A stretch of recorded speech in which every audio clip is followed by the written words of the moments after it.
Les carnets du sous-sol de Fyodor Dostoïevski est un livre que j'ai tout d'abord trouvé curieux à lire. En effet, c'était la première fois pour moi de lire un auteur russe et pour un début, ce n'est peut-être pas le plus simple à lire. Dès l'entame du roman, je me suis rendu compte qu'on nous présentait une situation dans laquelle il manquait des causes. On avait l'impression qu'on se retrouvait en plein milieu d'une scène sans savoir comment est-ce qu'on avait fait pour en arriver là. Et au niveau de la seconde partie du roman, on comprend les raisons qui ont emmené le narrateur à se retrouver dans une telle situation.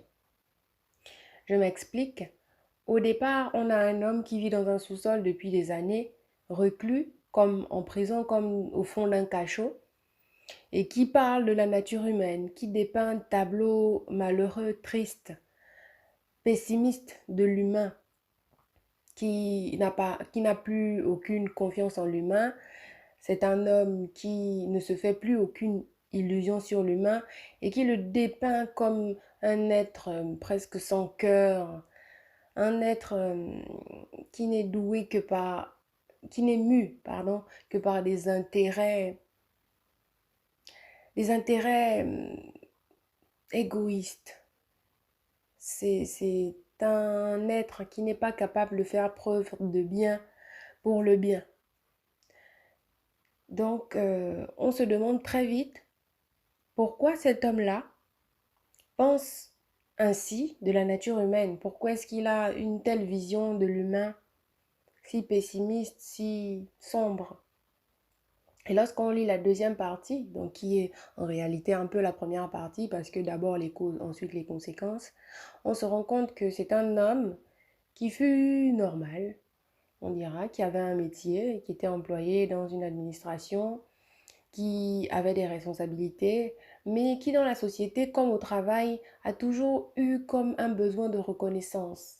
Même à la maison, auprès de son domestique, il a toujours eu comme un besoin de reconnaissance, comme un besoin de dominer, de commander, d'être le plus intelligent. Déjà, il se sentait plus intelligent que tout le monde, mais il voulait que cela soit reconnu aux yeux de tous et par tous. Or, cette reconnaissance, il ne l'a jamais eue. Il n'a jamais récolté que du mépris aux yeux des gens, du mépris, un manque d'amour. C'est quelqu'un qui a toujours été transparent aux yeux des gens alors qu'il voulait être visible. Il voulait être courageux. C'est quelqu'un qui avait dans son esprit, dans sa tête, un monde, tout un monde vivant qui était différent du monde extérieur. Dans son monde, il se voyait puissant, intelligent, fort, courageux. Bref, doté de toutes les qualités, les meilleures, de toutes les vertus. Même s'il se reconnaissait méchant, très méchant, et qui sait, peut-être que son cynisme aussi était dû au fait que les gens ne reconnaissaient pas sa supériorité. Il a fini par devenir cynique.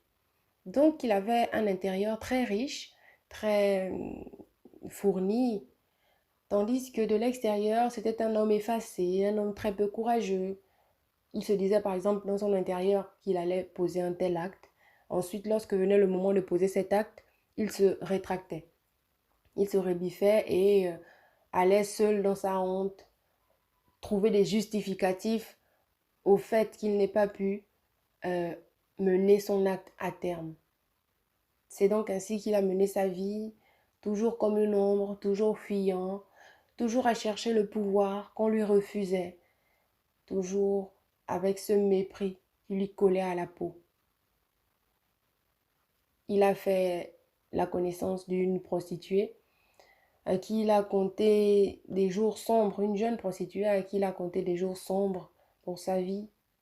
Il a eu un dîner aussi avec certains anciens camarades d'école qui l'ont méprisé et qui l'ont traité de la plus basse des manières, la manière la plus méprisable.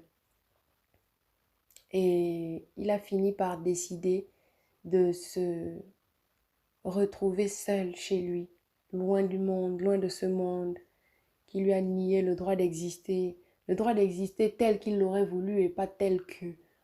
Et il voulait avoir une place qu'on lui refusait, une place qui ne lui convenait pas, tout simplement. Et il a décidé de s'enfermer à tout jamais au fond de son cachot, au fond de son sous-sol. Mais comme le besoin d'être en contact avec des gens est toujours présent, de pouvoir converser avec une personne, de pouvoir échanger des idées est toujours présent, il a fini par décider d'écrire ces carnets, ces fameux carnets dans lesquels il fait tous les personnages, et celui qui parle, et le locuteur, et l'interlocuteur. Il parle et il anticipe les réponses de l'interlocuteur imaginaire qu'est au finish le lecteur. Et il fait comme ça des conversations qu'il alimente tout seul. Toujours dans ce besoin de se reconnaître en l'autre, de se voir en l'autre, d'exister à travers un autre.